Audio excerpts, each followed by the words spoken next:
Hello and welcome to the first edition of Journalist Hangout. This week, I'm Ayodele Uzubakun. Today on the program, Tinubu explains support for Lawan, Gbajabiamila for Night National Assembly leadership. Zamfara monarchs apologize to Nigeria Air Force, and Governor Yari insist those bombed are bandits as Governor Autumn terminates leave over fresh descent to violence in Benue. And later on the show, Everton Palace gave Easter Sunday hiding to Manchester United, and Arsenal through top 4 race open again. I'll be hanging out with Babajide Kolade Otitoju and Gani Kaide Balogun. So if you're ready, let the hangout start now.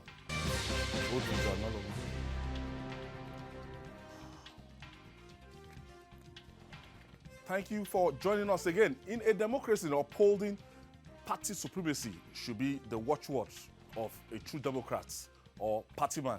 With the 2019 election over, the race for the leadership of the Night Assembly is putting key players on the edge. The All Progressive Congress, APC, as the party with majority members is striving to narrow the fight for the top parliament positions by adopting Yobe Senator Ahmed Lawan to become the next Senate President and Femi Gbajabiamila to be the next Speaker of the House of Representatives. But claims that the party's national leader, that is Asiwaju Bola Ahmed Tinubu, is using their nomination to brighten his chance of becoming the country's president in 2023. Asiwaju Tinubu has denied such insinuation, saying his support for both men is in line with his party's position. According to the statements by his media aide, that's Tunde Rahman, the focus now should be how to move the country to the next level, not the next election. Jide, this National Assembly election, the build-up to it has been, very turbulent. While we thought that the ruling party, the leadership, the intervention of the APC leaders will be able to get a kind of consensus out of most of these candidates at both houses, but it's not looking so now. As we're counting down to the night assembly, the resumption of the night assembly. But one key factor there is in 2015, it was still the same combination, Ahmed Lawan and Femi Gbajabiamila. And the national leader actually pushed and worked for this. Now, a lot of people are saying that if this combination, if these people, that it's going to brighten the chances of Bola Tinubu wanting to position himself ahead of 2023 election. Politicians, we've not even sworn in the winners of 2019. But the bottom line again is Bola Tinubu's name has popped up in this whole equation. I think it's just the normal idiosyncrasy of the Nigerian politician. Nigerian politician will do whatever it takes to bring down anyone that they see as a threat. It makes no sense to say that having the Senate President or the Speaker of the House of Reps on your side guarantees victory for you in a presidential election. At least, even if we are not studious students of history, we don't have to go so far into history to realize that Saraki, as Senate President, and Dogara, as Speaker of the House of Reps, were behind Atiku Abubakar. Could not get... But it still didn't win the election for Atiku Abubakar. What determines whether you can win an election is your acceptability across board. How popular are you across the country? The entire geopolitical zones, you have to have a very sound footing across the geopolitical zones. It's not going to be determined by two individuals.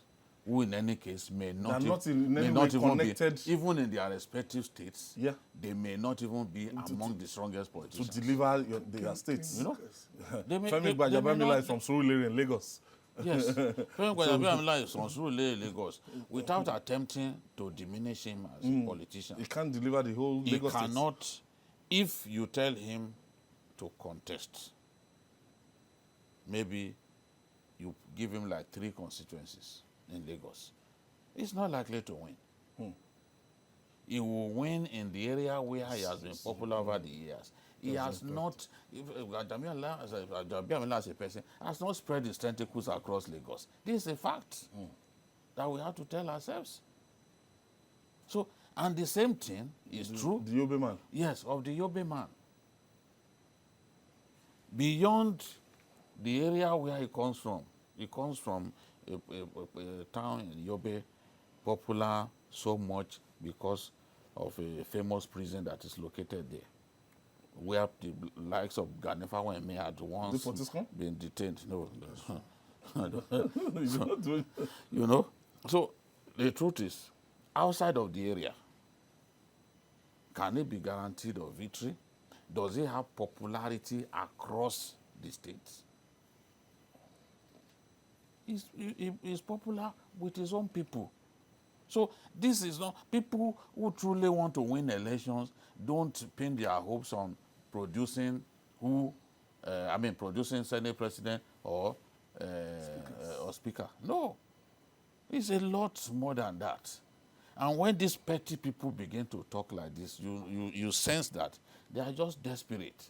It is clear to anyone who is perceptive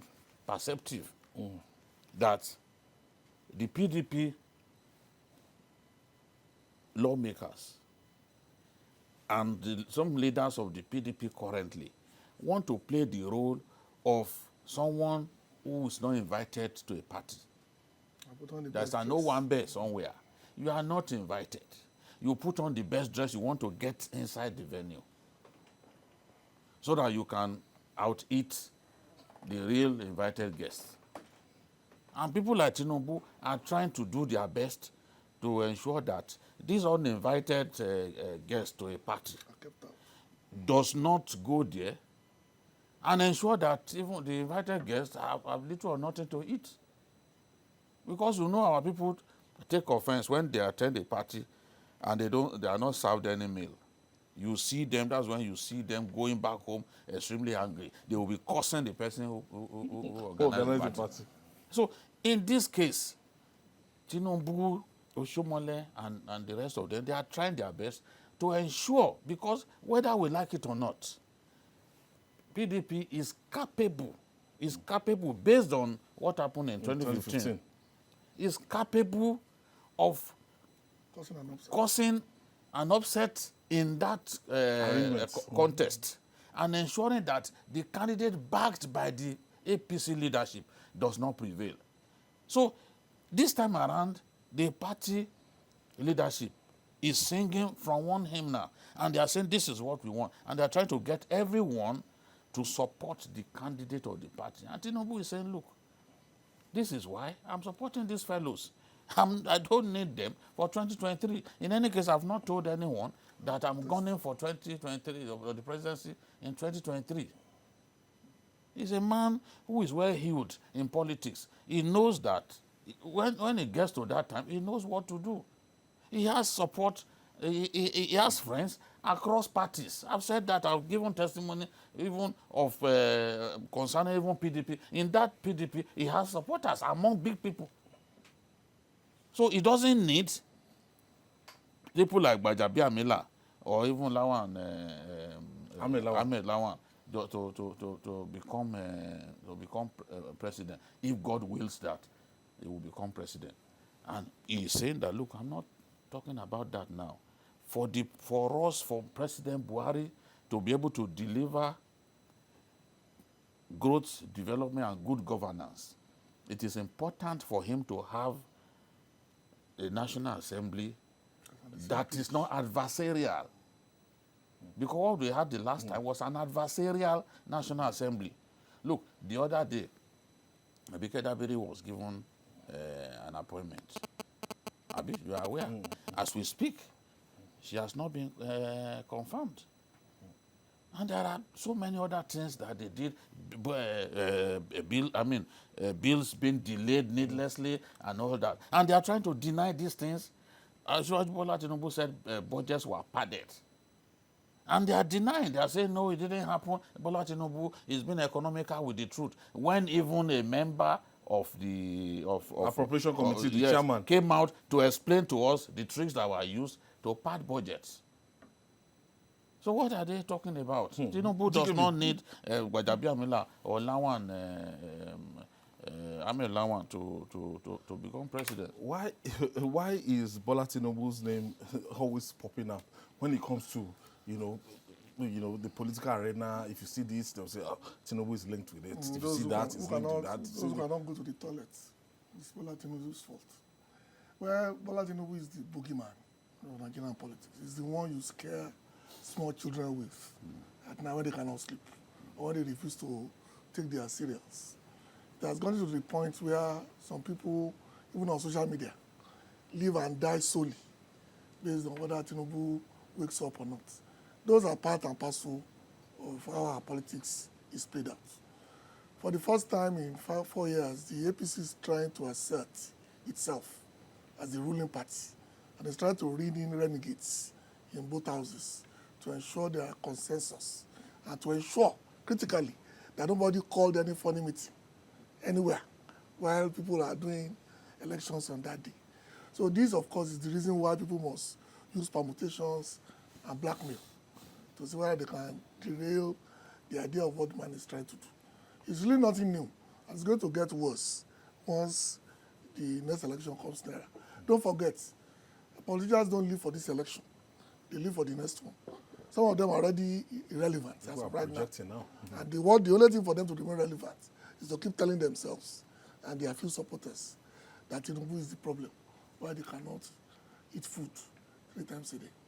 It's ironical, but that's the way we play our politics. The man has shown the last 20 years that he's capable of delivering on promises, and is moving in that direction again, and they do not like it. Since 1999, since we've been having National Assembly election, and this is like the spotlight because of what happened in 2015. This is bringing the Ninth Assembly into so much spotlight about choosing who will become the leader, or, So, and from calculation right now, I said it earlier, I still saw a poster of Danjuma Goje and the press conference he addressed during the weekend. We're saying it as a last week that Goje is still in the race. He has not told anybody he's not running. Ali Ndume Marabi dealt with a fatal blow, but the bottom line is that all these tendencies, if they're still there, running with Ahmed, it might divide his votes. No, certainly that will happen. His votes will be divided if elements from his own party show up on the ballot. The truth is, PDP is not ready to present a candidate from within its ranks, but it wants to support a candidate that they know is not the candidate of the leadership of the APC. And that's doable. As a way of embarrassing the party. So, and they can see clearly that Tinubu is mobilizing just to ensure that that doesn't happen. He spends more time in Abuja now, dealing with Abuja matters, trying to ensure that these issues are sorted out and the party does not get embarrassed at the end of the day. So the people who take on Tinubu, they know that he's the big dog of the Nigerian political yard. So it's the big dog that is targeted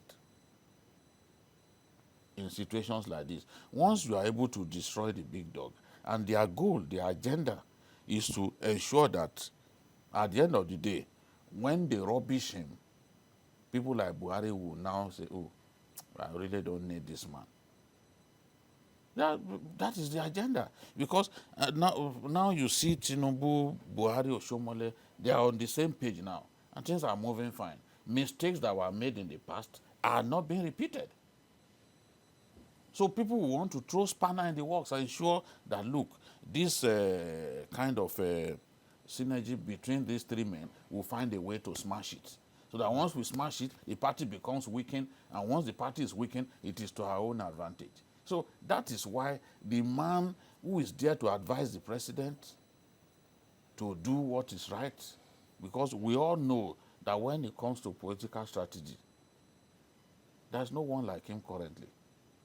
And there's no one, no politician in Nigeria who has bred fantastic leaders like him.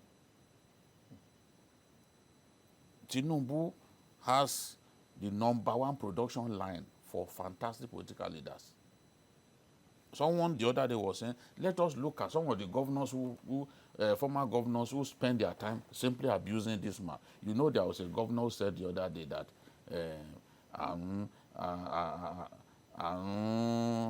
Amberu Alaja, Ajasebo Lansafun. You know? But of course, he's been put where he belongs. He has been cut to size.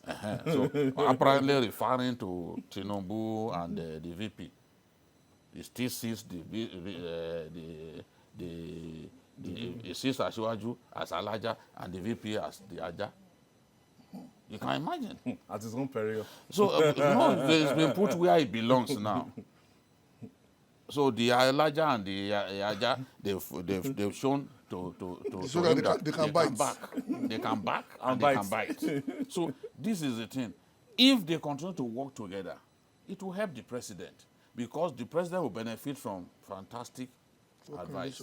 Those of them who abuse him, let's go back even to 1999. They should point to the big political figures that they have groomed. And let us see who they are in today's Nigeria.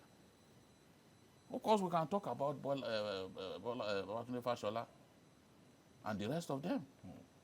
Because there was a man that they didn't want. They told Ashwaji that he would not fly. And the politicians in the town, in the state, did not like him because they accused him of always fencing them, not allowing them to see the big man. Yeah. But Ashwaji backed him all the way. A neophyte politically, no background in politics, and he became governor. Today, he's one of Buhari's most talked about ministers. So there's no way that when you achieve success in politics, it breeds envy, it breeds undue hatred. It's not even politics alone. Even in our work, if you are good at what you do, they will say, oh, it's too pompous. If you are very knowledgeable, they say, oh, look at that Jide. He always thinks that he knows everything. You know? Look at GKB. He will just sit down there, behaving like someone who knows everything. That is the thing. It is your knowledge that angers them when they talk like that. It is your competence that angers them when they talk like that. That is, they are giving you validation of the gift that God has deposited in you. So when they fight Tinubu in this way, they are validating the reality of his preeminence in our political space. They are affirming the truism that he is the best of the lot, that is the peak of the pack. That is what they are doing. And it's not difficult to see clearly that every time something happens, it is the man that you want to abuse. This one happens because they want to make sure that they create a schism between him and Buhari. Yeah. It happened briefly. 2015. Yes, to their joy. But at the end of the day, both men made up. And for the good of the party, they are working together. And Oshomole, no matter how rambunctious he may be, with them, they are working together, trying to instill discipline in the party. And trying to say, this is the way the party should go. How is that a crime? Is it not the way it is done elsewhere, that the party will say this is the person that they want? GKB, a lot of people will argue that remove Muhammadu Buhari after 2019, maybe in 2023, that there might be nothing called APC again. Well, they that said the center of APC that is holding APC together is Muhammadu Buhari, is the popularity of Sebaba, that once it's not on the ballot, that APC will find it difficult. That is, if APC comes as a party If again it survives. in 2023? Well, you must remember that somebody said he would denounce his father if APC can come together. When they were forming the coalition, he said it would never work. He said they would never get together. So far, the Another one party said if they won the election, they should call him a bastard. bastard will disown his father. They will look for another father. I don't want to use the word on national television. Okay, the word that he used, and you are quoting him. That's what I'm trying very hard to. So the point here is this. Along the line for the journey of the APC, the naysayers have always been saying this. It's not new. They said it will not survive till 2014. They said when the other chairman left, Oyegun, that the party will implode. The party is still here. They said they cannot enforce discipline. They have. They said Saraki is God's gift to mankind when it comes to political strategy. Saraki has gone back to the wilderness. They said Dogara is so powerful that everybody did not bounce. Dogara is struggling to find relevance in the next house. I can give you a long list of what people have said will happen to the APC in the last 4 years, and what they will say will happen to the party in the next 4. So we must get ready to understand that basically people project their insecurities to others because they cannot stand the fact that things they think cannot work is working. It's a plus for those who are managing the crisis in the APC because there are periods things are genuinely bad, but they've been focused on insisting on party discipline. And that's what nearly killed PDP. Because once party supremacy is held sacrosanct, ultimately Mr. A and Mrs. B will fall in line. And that's what the current NWC is trying to do. Don't forget that I was a governor that was taking pictures almost on a daily basis with the president, thinking that it's bigger than the party. Now he hides under his cap looking for relevance. That's the way it is. Every time they say somebody is bigger than the party has won. And I'm sure, all things being equal, by June 3rd or 4th, when they inaugurate the Night Assembly, party position will still stand, just like we said it here. Julian, your reaction to what I've asked GKB, that's there's a tendency for APC to implode after the tenure of Muhammadu Buhari. So it depends on how well they run the party from now on and how they manage the crisis in their states. You know that some of the states that they lost are the risk of not being branded an arrogant person by your friends on social media. I said that it will happen. They will not win those states because since 2016, APC had the opportunity to resolve the crisis in those states. But the machinery of resolution was extremely slow. States like Benue. Yes, you know, even when Tinubu like was appointed to go and reconcile those people, we saw a national chairman of the party constitute a rival mediation committee with the goal of cutting Tinubu to size, ensuring that he does not achieve the aim. So at the end of the day, it's the party that has lost. It's difficult at this stage to say what will happen in 2023. It's too early. But if the party is held together, united, it's the ruling party. It has more states. It has all the resources that that work in favor of parties in a part of the world. So if it remains one, if divisions do not cause the party to drift apart, then you can predict that even post Muhammadu Buhari, the APC will still hold on to power. But one thing they must perfect, one thing they must do or learn from the last governorship election is that where there is crisis, you must move in quickly. And governors should no longer be seen as alpha and omega in their states. They are strong. But to imagine that because a governor is somewhere and the people don't like him because of some of the measures that he has taken, some of the actions that he has taken, you then give him the ticket even when it does not deserve, because there is a state in the northeast where they did not even do primaries. What happened was not primaries. They can't swear to God that they actually had primaries. And we allowed Ultimately, it to it was stand. given the ticket. He given the ticket, and flew at the the end party. of the day, what happened? It was defeated. He was defeated. If you have crisis, move in quickly, resolve the crisis amicably, let everyone shake hands, and still believe that they are in the same party. But if you don't do that, and you allow misunderstandings to degenerate, people will move into different parties, or even stay within the parties and work sabotage. against And rock the boat. their party. So those are the things that cause election losses. I was discussing with my friend Diron the other day. I said, in every state where the APC lost, the APC was defeated by the APC. Because one, APC members voted against their own party. Even in Osun, when they lost the senatorial by-election, that was what happened. They voted against their own party. So APC must do its best to come together and then resolve disputes. Once disputes will always happen, but you must move quickly. You must have that mechanism to resolve them, have the right people, to resolve those disputes as they happen. That is the guarantee for unity and strength of a party going into an election. When we return, Zamfara monarch apologized to Nigerian Air Force, and Governor Yari insists those bonds are bandits as Governor Otom terminates leave over fresh descent to violence in Benue State. Stay with us. We'll be right back after this time out.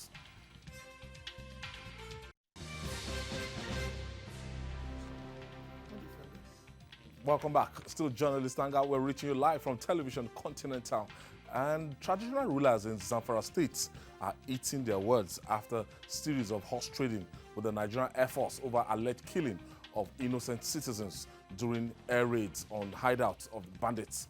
After accusing Air Force personnel of taking innocent lives during the airstrikes, the monarchs have backtracked. The chairman of the State Council of Chiefs and Emir of Anka Atairu, Ahmed, has apologized to the Nigerian Air Force over the allegation. The state governor, Abdulaziz Jari, corroborates this by insisting that those killed during the raids were bandits. Meanwhile, the governor of Benue State, Samuel Otom, has cut short his leave over fresh descent into violence in the states. This time, renewed communal clashes threaten the fragile peace in some parts of the states. The latest is the escalation of violence in some communities in Katsina Ala local government area, where gunmen killed 11 persons. Surely that man will go to sleep when the roof of his house. No man will go to sleep when the roof of his house is definitely on fire. Babajide, let's first of all, Zamfara. What's this brickbat between the monarchs and traditional rulers and the Nigerian Air Force on some targets? Because I know that the Nigerian Air Force is actually assisting in overwhelming the bandits around the forest. You know, the Minister of Defense launched an attack. Mansour Danali launched an attack on traditional rulers in the state, and he accused them of sponsoring banditry. He made a kind of general statement, and these guys were not happy. So it was that anger that prompted the emir of Bungudu to issue, because he's the PRO of the Council of Traditional Organizations, to issue that statement that, look, people are being killed by the bombing raids. Innocent people are being killed in the bombing raids that the Air Force was conducting. And this angered the sector commander, the Air Force sector commander in the region. And he said, look, I'm prepared to take people around, let people see what is happening. Now, before then, the Chief of Air Staff decided to send AVM Idilubo to the area to investigate. Idilubo now met the governor, met Emir of Anka. Emir of Anka He's a very bright, very clear-headed man, speaks excellent English, and his area is one of the worst affected. You know, he was the one who made that statement some time ago that the Fulani should talk to themselves because the bandits and their victims are both Fulani. He was the one who made that statement back then. So the Emir of Ankara is not someone who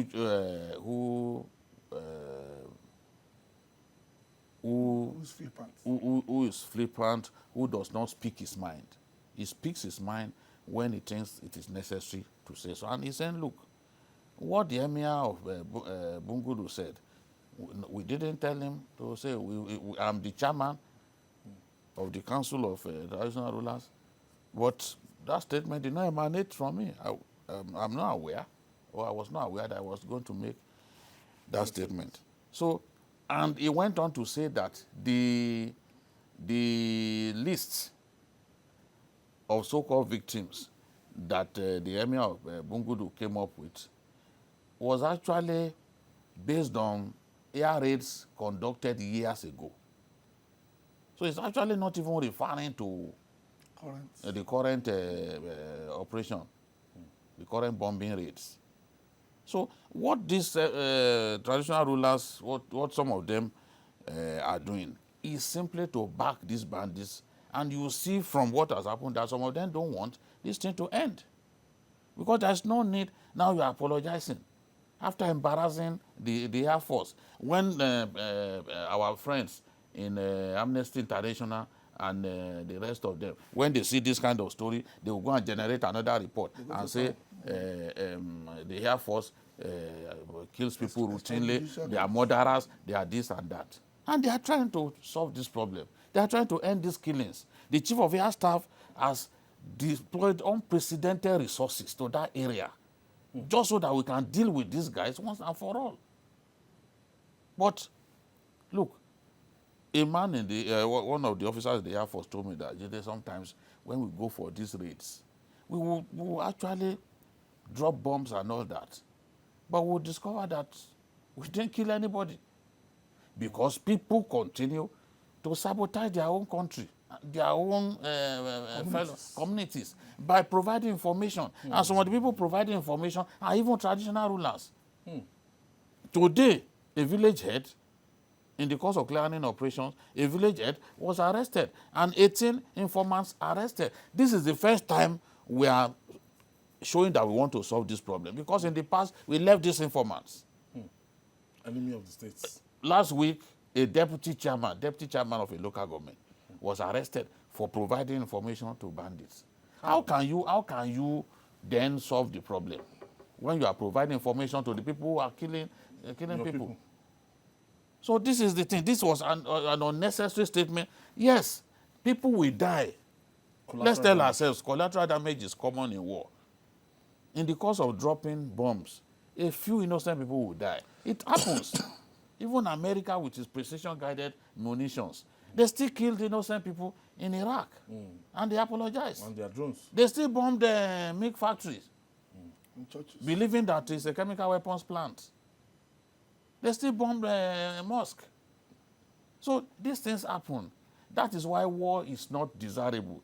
And Delegiwa said, unfortunately, in all wars, those who die are those who do not deserve to die.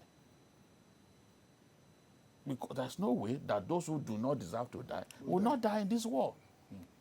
So let's just encourage the Air Force and the Army to continue what they are doing. These guys are feeling the heat. They are running away from Zamfara. Now, running as far as even Jigawa. Some of them were sighted in Jigawa. They are running around. They fled. So, but once we are running to Katsina. Even Katsina, they are in Katsina. The thing is, what we need to do, the states that are contiguous to Zamfara, we need to monitor those states. Because as they are running away, we need to wait for them and strafe them, ensure that they do not escape. Because if they escape, they will still come back. They will come back. So this is the thing, and I'm happy that the governor of the state is fully in support of the operation. Remember, the governor even suspended 14 traditional rulers over suspicion that they were Working for bandits. Sympathizers, yeah. So we are seeing with the arrests being made by the army now that some of the people who should protect their citizens are actually working hand in gloves with these killers. GKB, how can it get so bad that we'll have traditional rulers, we have local government chairman, deputy council vice chairman as informer to bandits to come and raid your people? Somebody that was democratically elected, and with so much easy hatred for your people, but you know who that have voted you in. You and I know that throughout history, saboteurs have always been part of war. It's not peculiar to Zamfara. It's not peculiar to the Northeast. It's not even peculiar to Nigeria. Don't forget that during the Nigerian Civil War, there are people whose people have been bombed, who are supplying people with guns. They are gun running when their own villages were under attack. Now people just see it as a business. And I'm sure that most of the traditional rulers are members of those gangs who share in the profits coming out of that banditry. To them, it's just business. And they do not see the people being affected as, you see them as collateral damage, and that this is the opportunity. Don't forget that when Boko Haram was still in infancy, we had something like this, where very senior northern elders came out and said it was innocent people that were being killed. It was shown Until they started killing their own men, killing their own general, they realized that the monster they created will be bigger than them. And this is what the Nigerian Air Force is trying very hard not to allow to happen in the Northwest. Because the Northwest is more homogeneous than some areas. And if you don't stop it, it will spread the entire area. So I think not only will they arrest traditional rulers or politicians, they must also make examples of them. Because unless and until we get to that point where it is obvious that sabotage is no longer business, we will not move beyond this point. And as a matter of fact, Babajide, now the way the federal government, the way they are handling the case of this Zamfara bandits and everything, it's as if it's now a very, very serious thing, that they've taken it like the war we're facing in the Northeast right now. No, don't even compare with the Northeast, because we are now achieving the results that we should achieve there. Soldiers are still being killed almost every day. I still lost someone that I know very well a few days back, about 3 days ago. In the Northeast? Yes, in the Northeast. Some of these things don't get reported. We have not won the war. Except if I want to offend my God, will I say we have won the war? And I see setbacks. I see setbacks in the Northeast that if I talk about those setbacks every day, people will think I'm at war with my country. This is a fact. But let's look at the way the problem in Benue was attacked. That's why I said from the beginning that we can win this war against bandits in Zamfara. We can win it because at a point in Benue, every day herdsmen were killing people. You will read about killings in Gwe West today. Tomorrow you will read about killings in Logo, and other places. All those fertile local governments. They were attacking. At a point, they were also even killing soldiers. But when the president was challenged, and we are proud at journalist hangouts that we challenged the president that he should do something. When the president now ordered the troops, the Air Force, that, look, I want this thing to end. I'm telling you, when the Air Force sent his killing machine, the Mi-35, to that area, it served justice. It's peculiar justice. It served it.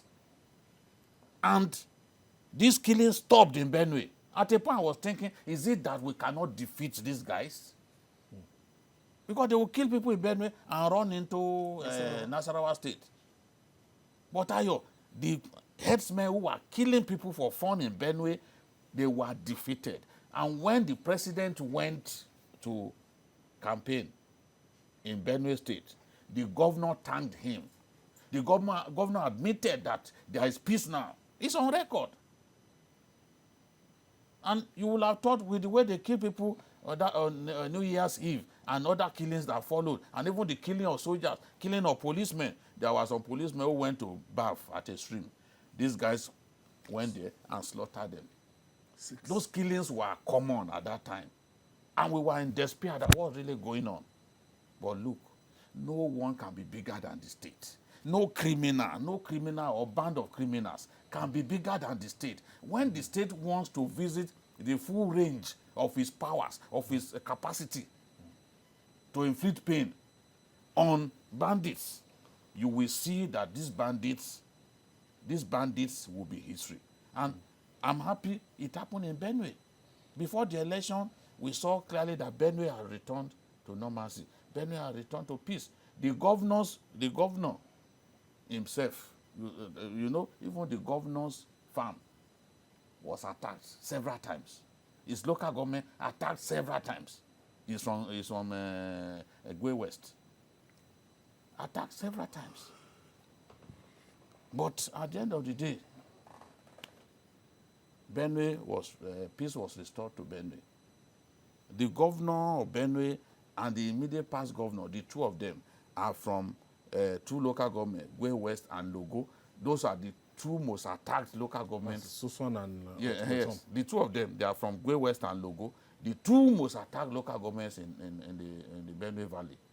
But peace was restored because and I expect them to use that strategy. What was the strategy? I learned that even the Defense Intelligence Agency was very much involved in the Benue operation. You use the DSS, Defense Intelligence Agency, you use the Air Force, you use the Army. Maximum force brought to bear on these people because the president told them, look, anyone you see carrying an AK-47, bring that person to justice. And they did it. They did it. So it's possible to achieve that in Zamfara. And now that they are even arresting those who give the information, hopefully they will not be aware of troops movement anymore. They will not be aware that troops are coming. So to the point that they will now flee their camps. They have camps all over those forests. Yes, they will flee the forest before the bombers come. So it's unfortunate thing, but we are getting there, and it's good news coming from Zamfara. Almost every day is positive news in terms of the operation by the armed forces.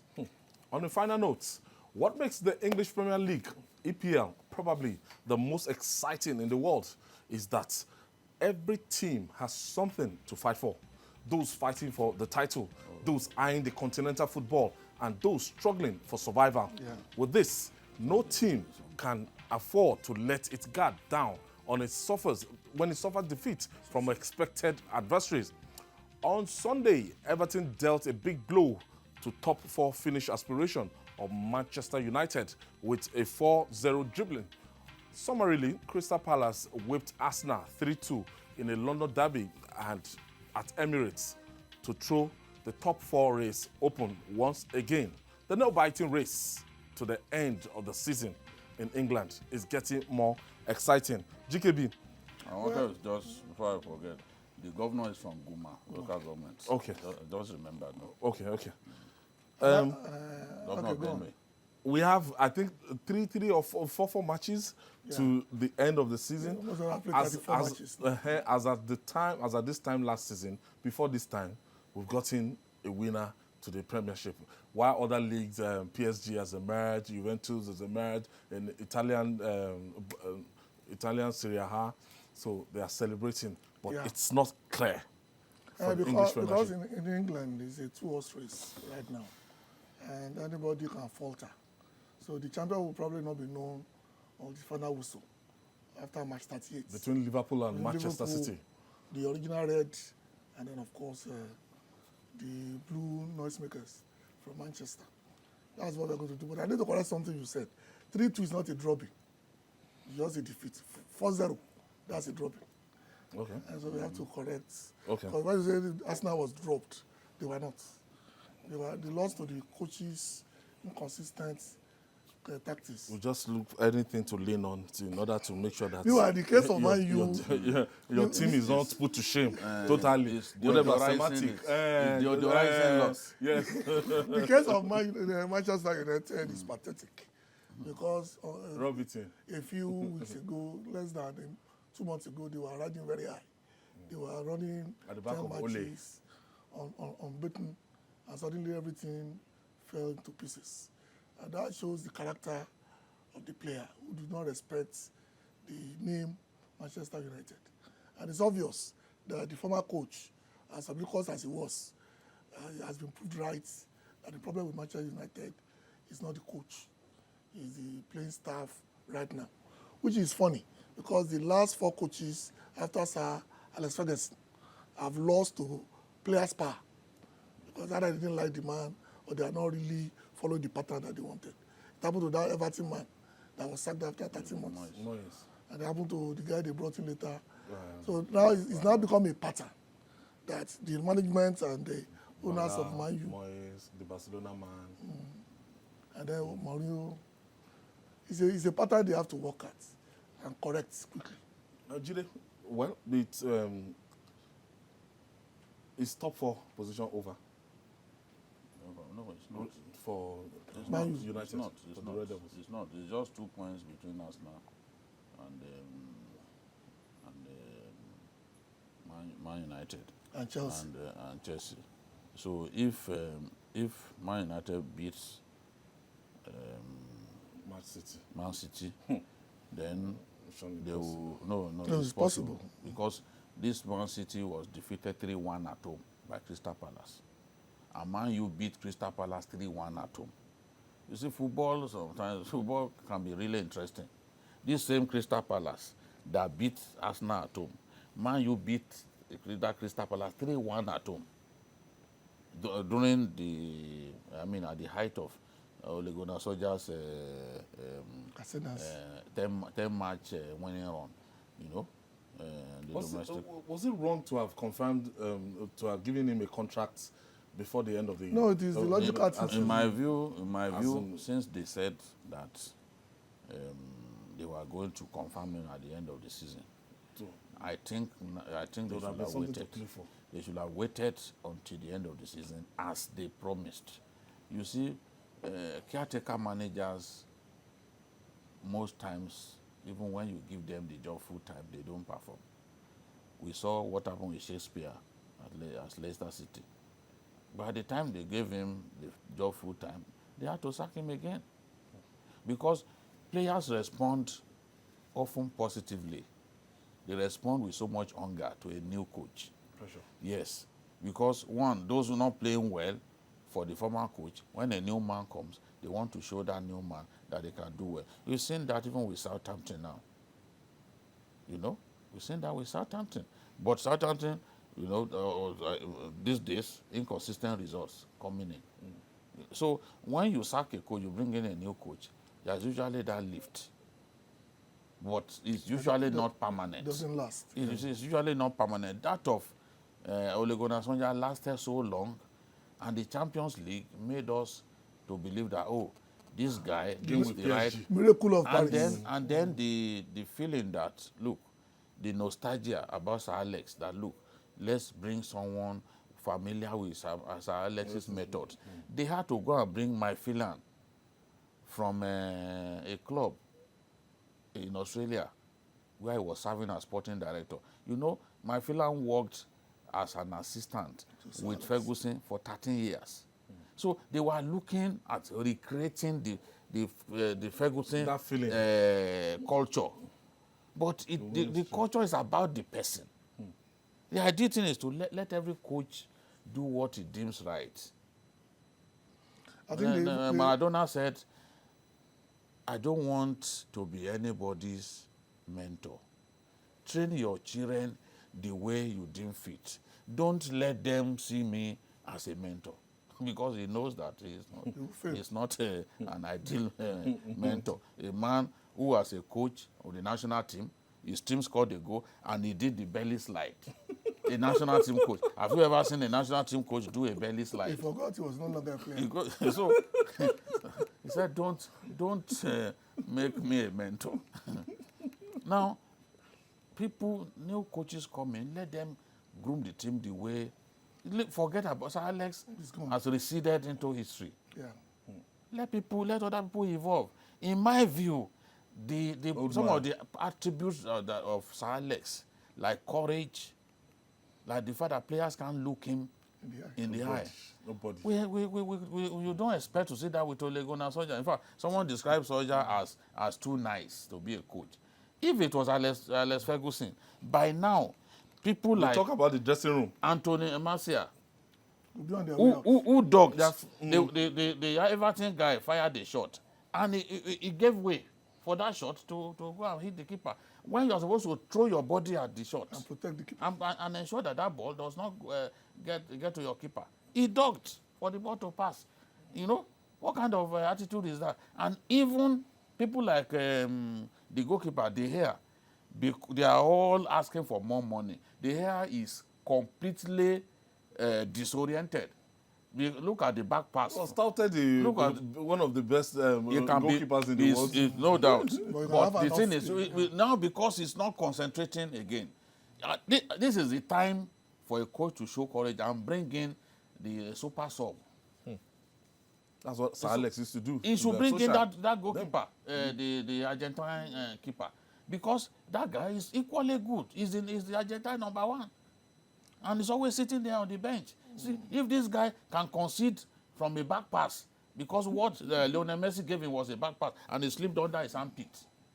So you should know that it's about time to let that goalkeeper rest. They forgot that even Sir Alex had to sack his main team, and he went to the academy to bring in players who now form the nucleus of the class of 97, 92. Beckham, Scholes, And they won the league. the rest. So sometimes the coach had to do the needful to get results. I think Ole is basically a product of nostalgia. People just looked at 99, that the man is doing it. And what happened in Paris, you and I know was a fluke. So there are people we know who partied till the next morning because it happened. But we told them that. We are not going to, it cannot happen, and then we will now be angry that it has happened. So what I think will happen is this. Both Arsenal, Chelsea, and Man U, one of them will have to go under out of the top 4. There's no way, because right now, based on the conjecture, Liverpool and Man City are safe. And then the 3 of them will have to fight. They have only 2-3 points, even with Tottenham, just 3 points difference. And they sleep in the last 2 matches. And the person who has it worse, and they think they have it very well, is Arsenal, because they are playing teams that are desperate for survival. And those people are more dangerous than somebody who is in the middle table, who's just looking for a point to make. GKB, thank you. Always a pleasure. Thank you. The Maestro, Babajide Kolajo Tsoju. Thank you. And that's our offering today. Join us tomorrow for another interesting episode of the program. You can also watch Journalist Hangouts on our platforms showing on the screen. We're also on YouTube, youtube.com/TVC News Nigeria. Our feedback channel is Journalist Hangouts at tvcnews.tv. I'm Ayodele Uzubakun. Happy Easter and see you tomorrow. Enjoy the rest of your week.